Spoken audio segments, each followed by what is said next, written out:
La teoría de cuerdas es, probablemente, una de las hipótesis más intrigantes del mundo de la ciencia. Es un intento por explicar todo lo que podemos observar en el universo. Para poder explicar la teoría de cuerdas hay que remontar hasta 1919, cuando el físico alemán, Theodor Kaluza, tuvo la idea de que el universo podría tener más de 3 dimensiones. ¿Cómo se le ocurrió esta posibilidad? Llegó a esa teoría gracias a que se inspiró del mismísimo Albert Einstein en 1907. A principios del siglo pasado el físico ya había planteado su famosa teoría de la relatividad. Sin embargo, Einstein buscaba un enfoque diferente. Quería entender cómo funcionaba la gravedad. ¿Cómo podía ser que el Sol, a 150 millones de kilómetros de distancia de la Tierra, fuese capaz de ejercer su gravedad? ¿Cómo la transmitía a través de un espacio vacío e inerte? En cierto modo, podemos decir que Einstein descubrió que el espacio, en ausencia de materia, es como una superficie completamente lisa. El espacio-tiempo y su curvatura: si hay algo que tenga masa, el espacio se curva. Esa curvatura comunica la gravedad. Lo mismo se aplica a la Tierra. La imagen que acompaña a este párrafo sirve para ilustrarlo. Imagina que la esfera del centro es el Sol o la Tierra y la esfera que gira es respectivamente la Tierra o la Luna.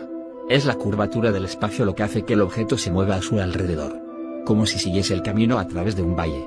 La idea de Einstein era elegante y funciona. Hizo que se convirtiese, seguramente, en uno de los grandes científicos de nuestra historia. El hallazgo del genial físico hizo que Kaluza comenzase a pensar. Ambos buscaban una teoría unificada, también llamada teoría del todo. Es decir, una teoría que fuese capaz de describir todas las fuerzas fundamentales del universo. Theodor Kaluza entendió que Einstein había sido capaz de describir la gravedad como un conjunto de curvas y deformaciones en el espacio-tiempo. Así que intentó hacer lo mismo con la otra fuerza que se conocía en aquella época, la electromagnética. En la actualidad conocemos más, pero la fuerza electromagnética es, básicamente, la responsable de cosas como la electricidad o la atracción magnética. Kaluza pensó que podría hacer lo mismo. Explica la fuerza electromagnética como curvas y deformaciones. La fuerza electromagnética como una curva, pero ¿en qué? Einstein ya había usado el espacio-tiempo para explicar la gravedad. ¿Qué otra cosa podía ser la responsable de transmitir la fuerza electromagnética? No parecía haber nada más. Kaluza propuso que podía haber dimensiones extra. Es decir, para poder describir una fuerza más, quizá fuese necesario añadir una dimensión más al universo. Así, tendría 4 dimensiones físicas y el tiempo, que siempre tratamos como una dimensión más. Lo más curioso es que, cuando se puso a escribir las ecuaciones que explicaban esas curvas y deformaciones de un universo de 4 dimensiones, en vez de 3, se encontró con las mismas ecuaciones de Einstein para la gravedad. Hasta aquí, todo normal. Pero había una más. Una ecuación que era, exactamente, la misma que los científicos ya conocían para describir la fuerza electromagnética. Eso sí, que todo pareciese cuadrar, no quería decir que Kaluza hubiese dado con la clave. ¿Por qué? Cabe preguntarse otras cosas. Si el universo tiene más dimensiones, ¿dónde están? No las podemos ver a nuestro alrededor. Del mismo modo, ¿esta teoría funciona si la aplicamos con detalle a todo lo que nos rodea? La respuesta a la primera pregunta se le ocurrió a un físico sueco, Oscar Klein, en 1926. Sugirió que quizá haya 2 tipos de dimensiones. Unas grandes y fáciles de ver, y otras mucho más pequeñas, rizadas y enrolladas sobre sí mismas. Pequeñas dimensiones imperceptibles. Serían tan pequeñas que, a pesar de estar alrededor nuestro en todas partes, no podemos verlas. El razonamiento puede parecer difícil de entender, pero tiene su sentido. Imaginemos que tenemos un cable, visto desde la distancia. Podríamos decir, sin dificultad, que, desde nuestra perspectiva, el cable es un objeto unidimensional. Pero no es así. Sabemos que tiene algo de grosor y altura. Es más, para las hormigas, ese grosor y altura son perfectamente accesibles. Para ellas, el cable es un objeto completamente tridimensional. Así que la idea de Klein viene a ser algo parecido, solo que en una escala muchísimo más pequeña que lo que podemos imaginar. De tal manera que, si fueses una hormiga increíblemente pequeña, podrías moverte por la escala más pequeña del espacio-tiempo y ver esas dimensiones extra, enrolladas sobre sí mismas, como el grosor de ese cable. De esta manera, la primera pregunta podría tener una respuesta que parece bastante plausible. Pero, ¿y la otra pregunta? ¿Funciona la idea de Kaluza si la aplicamos al mundo real? La respuesta es que no. Con los conocimientos de aquella época, los científicos descubrieron que no eran capaces de obtener cosas como la masa de un electrón, lo que provocó que la idea de explicar el universo con una teoría unificada fuese cayendo en el olvido a mediados del siglo XX. hacia los años 40. Renacer de la teoría de cuerdas. Pero no llegó a caer en el olvido absoluto. En las últimas décadas del siglo XX, volvió a resurgir de una forma diferente, la teoría de supercuerdas.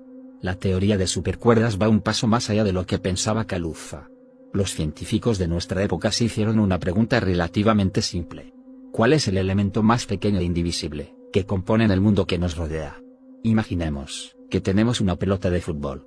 La observamos en su tamaño más pequeño posible. Es decir, vamos descendiendo y llegamos a los átomos. Probablemente sepas que los átomos no son la unidad más pequeña que podemos observar. Están formados por partículas aún más pequeñas. En su nivel más esencial, tenemos fermiones y bosones. No voy a hablar de qué son. Pero sí diré que un protón, por ejemplo, está compuesto de quarks, un tipo de fermión. Concretamente, 2 quarks arriba y un quark abajo. El neutrón está formado por un quark arriba y 2 quarks abajo. La cosa es que no hemos sido capaces de observar más allá del quark, es decir, ahí termina lo que sí conocemos. Pero aquí, la teoría de cuerdas nos lleva un pasito más allá. En ella, se plantea que en el interior de los quarks hay algo así como un filamento de energía que vibra. En esencia, una cuerda. Las cuerdas de la realidad. Esas cuerdas, de una forma parecida a las cuerdas de un instrumento musical, pueden vibrar de diferentes maneras. Del mismo modo que la cuerda de un instrumento musical produce diferentes notas musicales, las diferentes vibraciones de estas cuerdas producen las diferentes partículas que vemos en el universo. En ese nivel microscópico, esta sería la pieza básica del universo. Sus vibraciones, en diferentes frecuencias, producen diferentes partículas, y esas partículas son lo que vemos en todas partes. Si funciona, quiere decir que tanto las partículas de la materia como las de las fuerzas fundamentales tienen un mismo origen. Todas tendrían en común esas cuerdas vibratorias. En cualquier caso, para ver si esta idea tiene sentido hay que probarla.